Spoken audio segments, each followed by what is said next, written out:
Halo Terbiters, bersama saya Iqbal. Kali ini saya berada di Head Office Perumda Pasar Jaya. Sebuah kehormatan juga saya bertemu langsung dengan Direktur Administrasi Umum sekaligus PLT Direktur Perkulakan dan Retail Bapak Sumanto. Ya, selamat sore Mas Iqbal. Selamat sore Pak Sumanto. Selamat sore. Sehat Pak? Alhamdulillah sehat Mas Iqbal. Siap. Pak, kita mau ngobrol-ngobrol soal Perumda Pasar Jaya. Saya langsung ke pertanyaan pertama Pak. Ini kan Perumda Pasar Jaya kan bergerak, BUMD bergerak di bidang ketahanan pangan Pak. Iya. Bisa dijelaskan ke Terbiters Pak, sebenarnya sebagai BUMD tugas dan fungsi Perumda Pasar Jaya itu seperti apa Pak? Ya, makasih Mas Iqbal. Jadi Pasar Jaya itu didirikan berdasarkan peraturan daerah.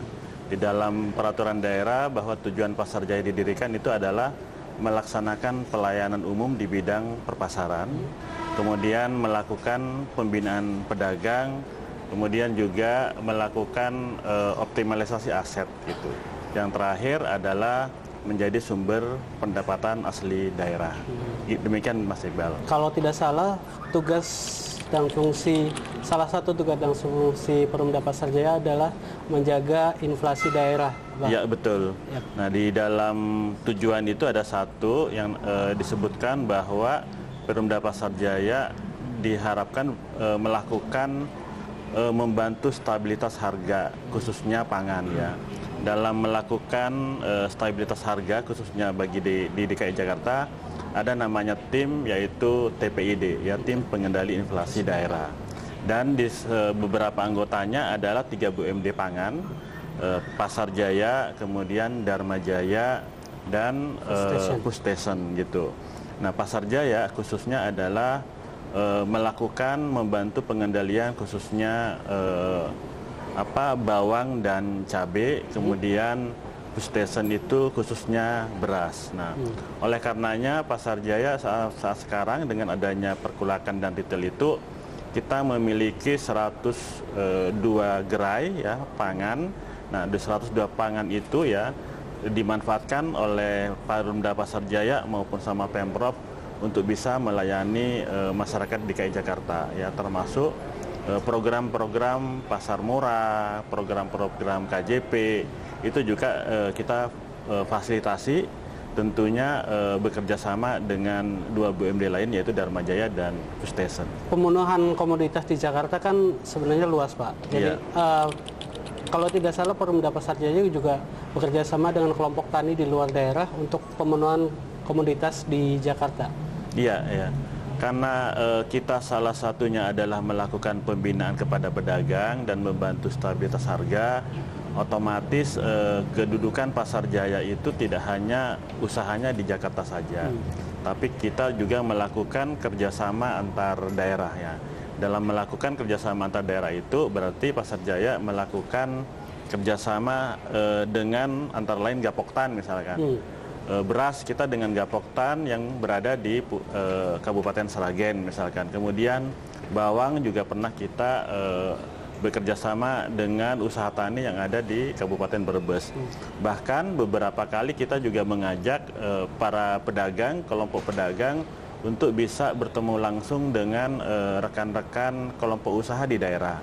Nah, dari hasil usaha itu ya kita lakukan temu usaha sehingga produk mereka itu bisa masuk utamanya ke pasar induk Kramat Jati. Gitu. Ada berapa daerah yang total untuk kebutuhan? Kita pernah ada dari Brebes pernah, kemudian Sragen pernah, ke Kalimantan dulu pernah juga ya dulu sempat Jeruk Pontianak misalkan, dan berbagai daerah lain, termasuk juga pernah kita melakukan dengan Nusa Tenggara Barat ya terkait masalah kebutuhan sapi dulu. Tapi kalau sekarang masalah sapi itu difokuskan kepada Perumda Pasar kepada Dharma Jaya. Betul. Siap Pak.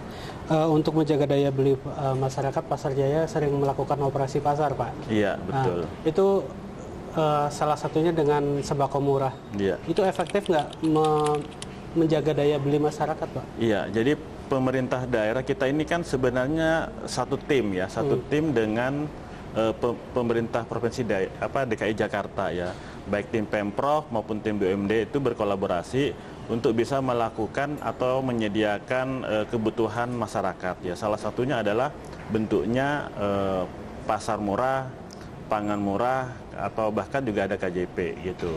Nah, ada yang dilakukan memang harganya itu lebih murah dibandingkan dengan harga pasar. Tapi ada juga ya kita berkolaborasi dengan mitra-mitra strategis Perumda Pasar Jaya ataupun BUMD lain untuk melakukan kegiatan pasar murah berkolaborator gitu. Jadi misalkan barang harganya 150.000, tapi kita jual kepada masyarakat sebesar 100.000. 50.000-nya dari mana? 50.000-nya itu biasanya dari CSR kolaborator ya. Okay. Ada yang dari BUMD, ada dari BUMN, ada dari masyarakat yang memang menginginkan atau membantu pemerintah daerah agar harga-harga pangan di daerah itu bisa terkendali dan dengan harga yang terjangkau gitu. Saya lihat juga ada di Perumda Pasar Jaya juga ada kayak seperti program Pakmur. Kalau bisa pangan murah atau betul. KJS, Kamis, Jumat, Sabtu. Betul, ya. Nah, itu kegiatan-kegiatan rutin yang kita lakukan ya. Kamis, Jumat, Sabtu kita melakukan di berbagai daerah. Itu kita bekerjasama dengan Pemprov khususnya di KPKP ya. Sudah menetapkan hari ini di mana, hari ini di mana gitu, sehingga dalam setiap hari ya, dalam satu bulan itu atau 5 hari dalam satu minggu itu kita melakukan pasar murah di berbagai tempat ya, sesuai dan tempatnya itu kita sudah koordinasikan dengan teman-teman di KPKP Provinsi DKI Jakarta. Siapa? Pak, Perumda Pasar Jaya kan membawahi sekitar 156 pasar kalau iya, tidak salah. betul. Nah, itu kan pasti ada program revitalisasi atau segala macam, Pak. Untuk di tahun 2024 ini sudah berjalan berapa revitalisasi dan targetnya berapa, Pak? Iya, jadi proyek pembangunan maupun revitalisasi pasar itu proyeknya multi years. Jadi tidak selesai dalam satu tahun ya, bahkan ada yang 2 tahun, ada yang 3 tahun. Khusus tahun 2024 ini kita akan melakukan pembangunan dan revitalisasi sebanyak 7 pasar ya. Antara lain ada Senen Blok 6, misalkan itu berarti didemolis, berarti baru ya, menjadi bangunan baru. Ada juga yang namanya revitalisasi. Apa contohnya adalah Pasar Pramuka. Ya, Pasar Pramuka, Pasar Obat Pramuka itu sebentar lagi kita akan lakukan revitalisasi. Dan konsep revitalisasi atau pembangunan pasar itu karena Jakarta menjadi salah satu tujuan wisata atau bahkan Jakarta menjadi kota global, maka harapan kita juga bisa mendukung itu. Salah satunya dari aspek arsitekturnya misalkan, yang mengedepankan atau nuansa-nuansa Betawi itu ada di dalam arsitektur pasar nanti. Gitu. Menarik itu, Pak. Iya, betul.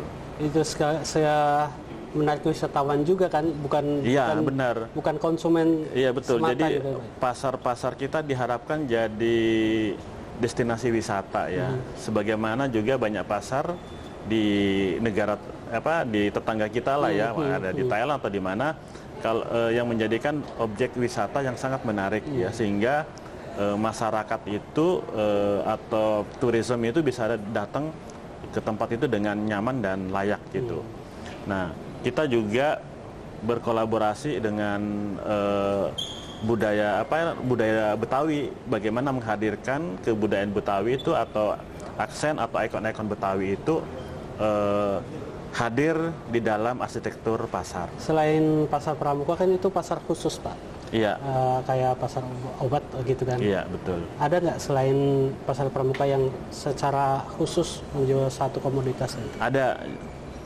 Ada di Jakarta Timur itu namanya Pasar Rawabening. Ya, Pasar Rawabening itu sangat ikonik sekali karena di sana menjual batu-batu alam ya, batu akik, batu permata, dan itu sangat terkenal ya. Bahkan kalau kita ke Bangkok, misalkan orang Bangkok itu mengenal Pasar Rawabening kita. Ada juga Pasar Induk Kramat Jati ya. Pasar Induk Kramat Jati memang khusus pasar buah dan sayur. Luasnya kurang lebih 14,7 hektar. Ada kurang lebih 3.000 tempat usaha di situ. Dan itu juga 24 jam gitu. Dan itu satu-satunya pasar induk yang ada di tengah kota sebenarnya. Gitu. Berbicara mengenai pasar kan sekarang tantangan digitalisasi kan di depan mata Pak. Iya. Kan transaksi sekarang udah digital, pembayaran digital, transaksi jual beli juga digital. Kalau tidak salah Perumda Pasar Jaya punya Jack Kios. Iya. Ya, itu kan transaksi online juga kalau tidak salah ya Pak ya. Iya betul. Jadi di era sekarang ini kita tidak menampik bahwa kehadiran digitalisasi itu ada positif dan negatifnya. Maka kita selalu berpikir setiap budaya atau apapun yang baru itu kita harus ambil positifnya saja gitu. Digitalisasi itu membantu Perumda Pasar Jaya. Misalkan tadi mengenai Jakios. Jadi masyarakat dimanapun bisa mendapatkan informasi ya secara online dan secara tepat di mana tempat-tempat usaha yang kosong. Nah itu yang kedua, di mana tempat-tempat usaha itu yang memang mereka butuhkan dan juga dengan harga yang sudah terjangkau. Jadi sudah sangat terbuka sekali kita ya menginformasikan kepada masyarakat sehingga masyarakat diberikan kemudahan untuk bisa berusaha di Perumda Pasar Jaya. Jadi terbitar informasinya sangat terbuka, tinggal pencet satu aplikasi semua beres. Iya. Gitu Pak ya? Iya betul, ya mudah-mudahan ya aplikasi itu bisa membantu banyak orang dalam melakukan atau berencana berusaha di pasar kita gitu. Pak, kalau di pasar binaan di Pasar Jaya sendiri itu yang dikategorikan pasar modern itu ada nggak contohnya Pak di Jakarta ya? Gimana Mas? Pasar modern yang sudah menjadi pasar modern. Oh iya, di kita sebenarnya namanya saja ya tradisional atau bahkan di ketentuan itu istilah tradisional itu sudah tidak ada. Namanya adalah pasar rakyat ya. Semua pasar yang dikelola oleh pemerintah maupun BUMD itu namanya pasar rakyat. Nah tetapi pasar rakyat di kita itu adalah pasar rakyat sudah banyak yang juga modern. Misalkan Pasar Santa misalkan ya. Santa kan juga ikonik dia. Sempat beberapa waktu yang lalu tempat nongkrongnya anak muda gitu. Nah, kita menginginkan banyak pasar yang seperti itu gitu. Nah, sekarang juga ada pasar rumput. Pasar rumput yang bawahnya pasar, atasnya hunian ya tempat tinggal. Bahkan misalkan kita mengenal Pasar Senen Blok 3 misalkan. Bawahnya pasar, atasnya juga ada hotelnya sekarang. Jadi di Jakarta itu pasar-pasar sudah banyak berubah atau disesuaikan dengan kebutuhan lokasinya dan masyarakatnya juga. Kemudian juga itu menjadi salah satu yang teramat penting karena salah satu tugas Perumda Pasar Jaya itu adalah untuk bisa melakukan optimalisasi aset, di mana asetnya itu tidak hanya dijadiin pasar saja, tapi kalau dimungkinkan jadi hunian ya kita jadikan hunian atasnya. Kalau bisa dijadikan unit bisnis yang lain ya kita jadikan unit bisnis yang lain. Bahkan di banyak pasar ya yang lama misalkan rooftopnya juga udah banyak kita upayakan ditetapkan atau digunakan untuk aktivitas yang lain. Ada yang namanya Jakfarm ya, kita di atasnya berarti ada rooftop yang digunakan, ada greenhouse-nya ya. Kita ada di Pasar Majestic dan Pasar Perumnas Klender. Di banyak pasar juga ada yang dijadikan tempat sarana olahraga seperti futsal, bulu tangkis. Itu lebih dari 15 pasar kita sudah pasar-pasarnya ada lapangan olahraga. Itu menarik Pak. Berolahraga di pasar. Biasanya di mall, sekarang di pasar Pak. Betul, itu ada target untuk tahun ini nambah lagi di pasar yang lain? Iya, harapannya di kita rooftop yang belum termanfaatkan ya, atau luasan besar yang dimungkinkan menjadi tempat sarana berolahraga ya, karena kan perkotaan itu kan sekarang hidup sehat itu menjadi tren lah ya, dan salah satunya hidup sehat itu dilakukan dengan berolahraga. Nah, dengan adanya lapangan olahraga itu masyarakat lebih mengenal pasar dan tetap mau berbelanja ke pasar tradisional. Perumda Pasar Jaya punya tujuan untuk membuat pasar-pasar ini menjadi nyaman, Pak. Iya, betul. Salah satunya kemarin saya lihat sudah MOU dengan Transjakarta, Pak. Iya. Itu bagaimana, Pak? Iya, pertama Pak. Semangat kita mendukung Jakarta Global City ya, Global City. Yang kedua bahwa konektivitas itu penting, ya. Maka salah satu konektivitas itu adalah bagaimana orang datang ke pasar itu mudah transportasinya. Nah, jadi dari 153 pasar kita yang ada saat sekarang, yang dilalui transportasi itu kurang lebih 100-an.